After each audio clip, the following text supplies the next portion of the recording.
5 महान व्रत बताए। अहिंसा, सत्यमास्तेय, ब्रह्मचर्य, मकलकता, अर्थात मन वचन कर्म से किसी को कष्ट ना देना, सत्य बोलना, सत्य आचरण करना, कभी किसी की चोरी ना करना, ब्रह्मचर्य से रहना, निष्कपट भाव रखना। ये है 5 व्रत। मानसिक। शारीरिक व्रत में जो भी व्रत रहे 24 घंटे में एक बार केवल लें, रात्रि में बिल्कुल नहीं। अगर और कोई व्रत नहीं रहते तो एक बार अन्न लेने वाला भी 24 घंटे में वो व्रताधारी ही कहा जाता है। 8 पुष्पों के द्वारा अपने आराध्य देव की आराधना करें।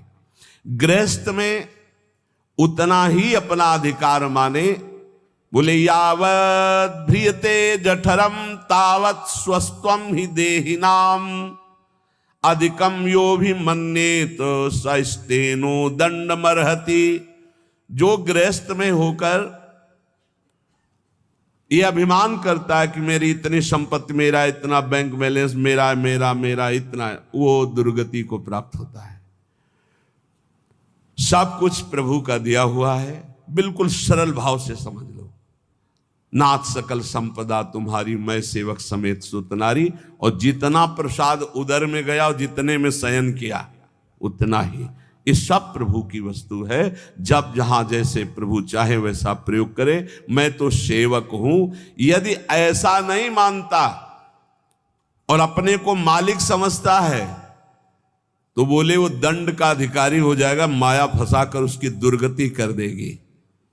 क्रमिविद भस्म निष्ठांतम क्वेदम तुच्छम कलेवरम क्वा तदीरतिर्भार्याम क्वायमात्मा नभश्छदिः सिद्धैर्यज्ञावशिष्टार्यै कल्पयेद् वृत्तिमात्मनः शेषेस्त्वं त्यजन् प्राज्ञः पदवीं महतामियात्। जो ये समझता है कि शरीर अंत में इसकी 3 ही गति होती है।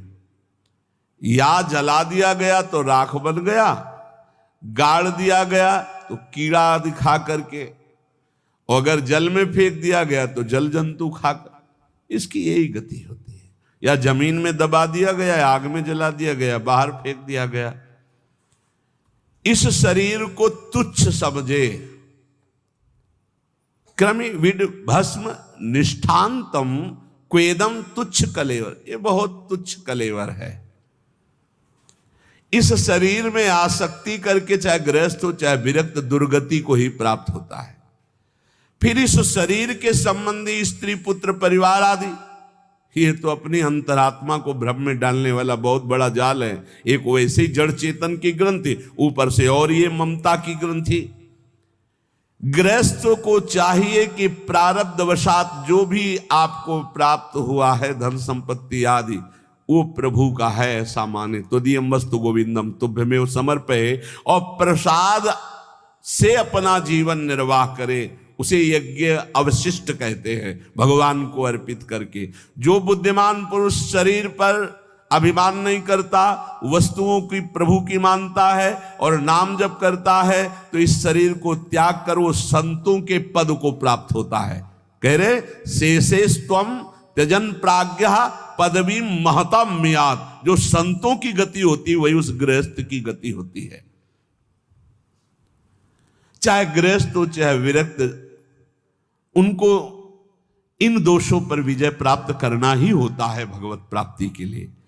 असंकल्पात् जयेत कामम क्रोधम काम विवर्जनात् अर्थानर्थे क्षया लोभम भयम तत्वामर्शनात्।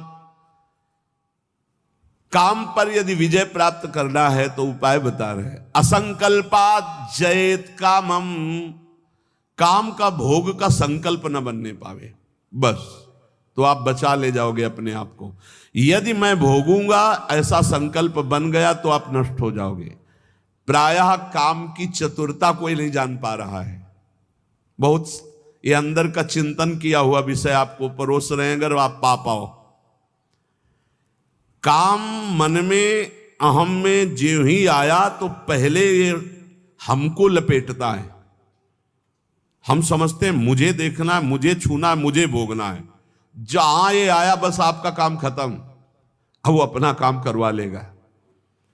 अगर आप दृष्टा बने रहे, इसके लपेट में ना आवे, तो आप जीत जाएंगे इसे कि दृष्टा एक काम आ गया मन में, एक काम अहंकार में आ गया, अहम में, नहीं नहीं मुझे नहीं भोगना, काम तू वहां है, मेरे पे नहीं है, मैं तुझे देख रहा हूं, तू मेरे को नहीं देख सकता, मेरे को स्पर्श नहीं।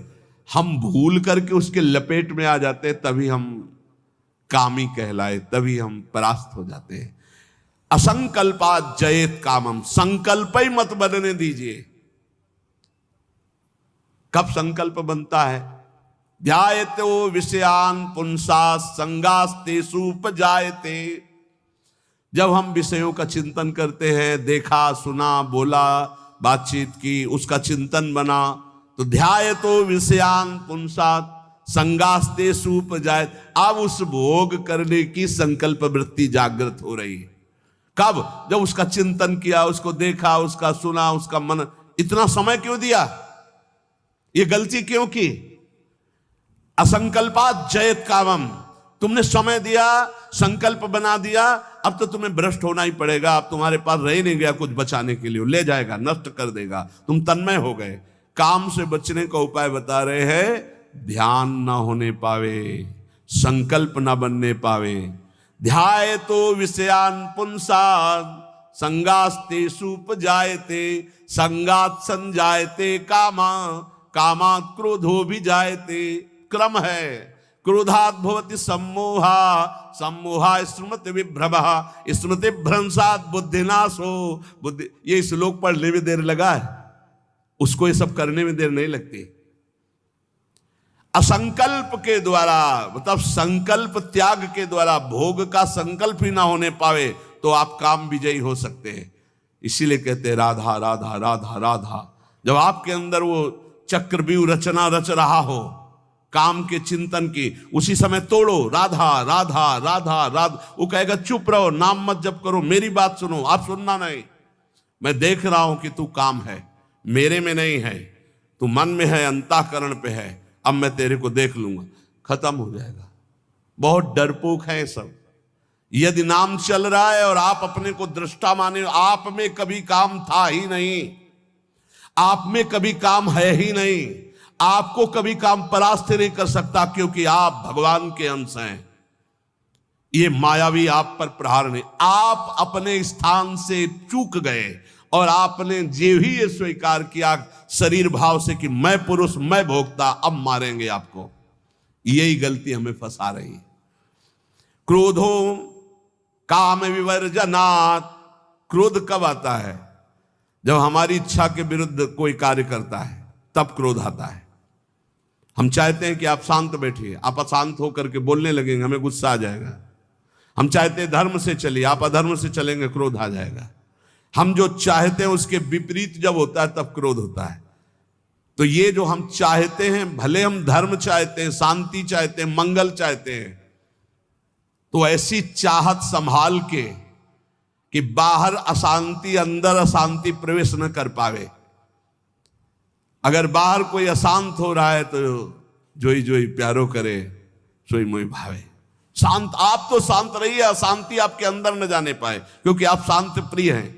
हम क्या करते हैं, बाहर शांति स्थापन के लिए अंदर शांति खो देते हैं। बाहर हमारी इच्छा के विपरीत हुआ कि अंदर हम अशांत हो जाते, गड़बड़ी। बाहर अशांति होने दो, अंदर शांति बनी रहनी चाहिए। हमारे इच्छा के विरुद्ध जब कोई कार्य करता है तो क्रोध आता है। कामना के विरुद्ध जब कोई कार्य होता है तब क्रोध आता है। क्रोध सबसे पहला काम करता है, वो मूढ़ता पैदा कर देता है। क्या कहना चाहिए, क्या करना चाहिए, सब खत्म हो जाता है। और मूढ़ता काम करती स्मृति का नाश करने का। मूढ़ता ही फौरन स्मृति का नाश किया। आप कौन है, आपका क्या कर्तव्य, आप क्या कर रहे हैं, भूल गए। और स्मृति नष्ट होते ही बुद्धि भ्रष्ट हो जाती है। और ये सब कहने में देर लगा या सेकंड में हो जाता है। इसीलिए क्रोध को जीतने के लिए इच्छा का त्याग करो। संतुष्टायन के नवा, कैसी भी परिस्थिति हो क्रोध नहीं आना चाहिए। फिर कह रहे हैं लोभम अर्थानर्थिक क्षया। ये रुपया ये अनर्थ ही करता है, अनर्थ ही करता है। यदि भगवान का भजन नहीं हो रहा तो ये रुपया अनर्थ पैदा कर देता है। यदि शब्द इसलिए लगाया कि अगर भगवान का भजन हो रहा है तो सो धन धन्य कहा गया, प्रथम गति जात की। संत सेवा में, भगवत आराधना में, प्रभु के उत्सवों में, अन्य जीवों की सेवा में वो धन जाता है। बोले अब देखो ये सत्संग बना हुआ है, सत्संग हॉल, कितने लोग सुखपूर्वक भगवत चर्चा, अब इसमें किसी न किसी का तो अर्थ लगा है, तो धन्य है। जब तक सत्संग होता रहेगा, नाम कीर्तन होता रहेगा, ये बना है, उसका सुकृत हो रहा है। देने वाला तो गया, लेकिन उसका अर्थ और उसका ब्याज और उसकी महिमा उसको परम सुख प्रदान करती रहेगी, क्योंकि ये ऐसे, ये भी धन है। और भी जगह ऐसे लगे हुए हैं। बोले ये धन अगर भगवत चिंतन नहीं, भगवत आश्रय नहीं, तो अनर्था, ये अनर्थ पैदा कर देता है। एक मार्ग में जा रहे थे तो स्वर्ण और जवाहरात आदि की असरफियों से भरी हुई एक थैली पड़ी थी, किसी की गिर गई होगी। तो संत जा रहे थे, उनके शिष्य उठा ले, बोले चुप, छूना मत, मृत्यु है, मार देगी, डाइन है, खा जाएगी ये संपत्ति। गुरु जी आप उल्टा सीधा बोलने लगते हो, कितनी बढ़िया ये रतन जवाहरात हीरा की थैली, आप कह रहे हो डाइन खा जाएगी, छूना मत, मार देगी। अरे बड़े मजे हो जाएंगे, खूब साधु सेवा करेंगे, कीर्तन करेंगे, भंडारा, तुम्हें विश्वास नहीं हो रहा, ये खा जाती है। अच्छा रुको, चलो वहां झुरमुट में बैठते हैं और देखो ये डाइन कैसे खाती, किस किस को खाती। वो बैठे ही थे कि 4 राज सैनिक घोड़ों पर उस समय चलते थे, घोड़े से चारों रुक गए। बोले यार किसी की गिर गई। बोले आसपास तो कोई दिखता नहीं, जब गिरी हुई चीज है तो हमारे ही अधिकार में आ गई, हम चारों लोग बांट लेते हैं। बोले हाँ बांट लेते हैं, चलो एक पेड़ के नीचे बैठते हैं। बैठे, बोले भूख बहुत लगी है, अब इतनी संपत्ति मिली तो बढ़िया ठंडा जल लाओ और भोजन लाओ, चारों लोग पाया जाए, फिर इसे 4 हिस्सों में बांट के, फिर हमारी तो ड्यूटी चल रही। 2 गए लेने बाजार से भोजन सामग्री, उसी अर्थ से। उन गए, बहुत कीमती कीमती रत्न है। बोले इरादा क्या है? बोले हम दोनों यहीं पा लेते हैं, और कह देंगे कि हम तो पाले थे और जहर मिला देते हैं, उनको ले जाते हैं, विश्वास है पालेंगे, वो दोनों मर जाएंगे, तो 2 हिस्से में बांट लेंगे, 4 हिस्सा क्यों लगेगा? बोले बढ़िया बात है। दोनों ने पाया, उनके वाले में अलग से जहर मिलाकर उनको, और इधर इन दोनों ने आए, वो 2 गए, लौट के आए, धीरे से सीधे शूट कर देते हैं। जब राज दरबार में पूछा जाएगा तो कह देंगे कि दुश्मनों ने शूट कर दिया, और 2 हिस्से में बांट लेते हैं। बोले बहुत बढ़िया, ऐसा ही करते हैं। बोले देखते ही दूर से ही गोली मार देना, नजदीक ना आने पाए, क्योंकि जब ये साबित करना है कि दुश्मनों ने मारा है तो दूर से ही मार देना। ठीक, इधर दोनों ने प्लान बनाया उनको गोली से शूट करने का, उधर प्लान बनाया उनको जहर से मारने का। अब वो जो ही नजदीक, दोनों ने शूट कर, इसके बाद नजदीक गए, उनका यार खान पान की सामग्री तो है ही, अच्छे से खाया पिया जाए, 2 हिस्से किए जाए। दोनों ने बैठकर पेड़ के नीचे खाया, और ये ही जल पिया तो तीक्ष्ण जहर मिला था, दोनों मर गए, चारों मर गए। गुरुजी निकले, बोले देखा डाइन खा गई, जेव कते हो संपत्ति पड़ी, खा गई, 4 को मार डाले, भाग यहां से, इसको मत छूना, कितनों को मार देगी। अर्थ अनर्थे क्षया, भगवान से विमुख होकर जो अर्थ कमाया जाता है वो अनर्थ पैदा कर देता है। इसलिए लोभ पर विजय प्राप्त करो, लोभ करो प्रभु के नाम का, प्रभु के चिंतन का। और भयम तत्वावमर्शनात्, भय मत करो, डरो मत, सब में वही प्रभु विराजमान है। तत्व सब जगह वही तत्व श्री कृष्ण, सच्ची मानिए सब में वही है, डरने की कोई जरूरत नहीं। शरीर एक बार छूटेगा, इसका नाम मृत्यु लोक है, सबको मरना पड़ेगा एक बार, तैयारी कर लो मरने की। मरना शब्द बहुत ही कड़वा लगता है, नहीं? एकांत में सोचो कि मुझे मरना है तो कैसा लगेगा। एक बार तो हाई बीपी तो हो ही जाएगा, नहीं हो जाए, या लो हो जाएगा, 2 में 1 हो जाता है। बहुत सीरियस हो गए तो फिर मरना है। सबको लगता है ना डर, ईमानदारी से देखो डर लगता है, डर लगता है। क्यों? क्योंकि शरीर प्यार हो गया है, हमारे प्यार का विषय शरीर हो गया है, हमारे प्यार का विषय शरीर संबंध भोग हो गए। सच्ची मानिए डर का विषय यही है। जैसे बहुत अच्छा कपड़ा नया रेशम का भी दिया जाए और कहा जाए आप ये उतार दो, तो उतारने में आपको देर लगेगी, 1 सेकंड में फेंक दोगे, क्योंकि उससे कई गुना महंगा और पवित्र वस्त्र लाओ भाई हमसे। ऐसे ही आपको जब भगवत देह प्राप्त हो जाए, भाव देह, तो इस शरीर का त्याग ऐसे हो जाता है जैसे पुराने कपड़े का त्याग। अब इसी शरीर से आपको प्यार भगवत भाव तो आया नहीं, तो आपको भय लगेगा। भय मत करो, ये शरीर छूटेगा। इसीलिए हम रोज आपको एक बार याद जरूर दिलाते हैं सत्संग में कि मरोगे। यहां के सत्संग का एक बार संजीवनी बूटी ये चम्मच में जैसे पवाई जाती है ना, तो हम तुम्हें वचन से श्रवणेंद्रिय में डालते, ए मरोगे, सब मरोगे, एक दिन मरोगे। बोले सुबह सुबह रोज मरने की बात है बाबा जी कहता है। जानते हो क्यों करते हैं? क्योंकि तुम्हें कभी नहीं मरना है। राम मरे तो मैं मरूं, नहीं तुम मरे मेरी बलाए, और अविनाशी का बालका मरे न मारा जाए। बात समझ रहे हो? तुम कभी नहीं मरोगे, तुम अविनाशी हो, लेकिन तुम शीशा में नहीं देख पाओगे अपने आप को। शीशा वाला जो है देखने में आता है वो मरेगा। समझ पा रहे हो? मरना बहुत ही खतरनाक लगे, और मरना सत्य है यहां, और आपका मरना नहीं है। कभी नहीं मर सकते, तुम अमर हो। साधना से अमर नहीं हो, तुम अविनाशी के बच्चा हो, तुम अविनाशी हो, तुम्हारा कभी नाश नहीं हो सकता। जहां ये बात आती देखो कितना अच्छा लगता है। नहीं नहीं, ये बहुत बढ़िया है कि एक लिमिट समय दिया है, 60 वर्ष, 70 वर्ष, 80 वर्ष, 100 वर्ष, इसके बाद आपका पुराना शरीर हटेगा, नया शरीर प्राप्त होगा। और अगर बीच में सौदा पक्का कर लो, माल इकट्ठा कर लो, तो भाव देह की प्राप्ति हो जाएगी, भगवत देह की प्राप्ति हो जाएगी, जहां कभी न बुढ़ापा है, न रोग है, न मृत्यु है, न शोक है। खूब नाम रूपी धन कमा करके श्री जी के सहचरी भाव या ये जो जितने भगवत भाव, कोई एक भाव का देह प्राप्त कर लो, झंझट खत्म हो जाए मरने जीने से। देखो जैसे इस संसार में 4 लोगों से मित्रता करके और सब आनंद में जीवन व्यतीत करते हो, कैसा लगता है?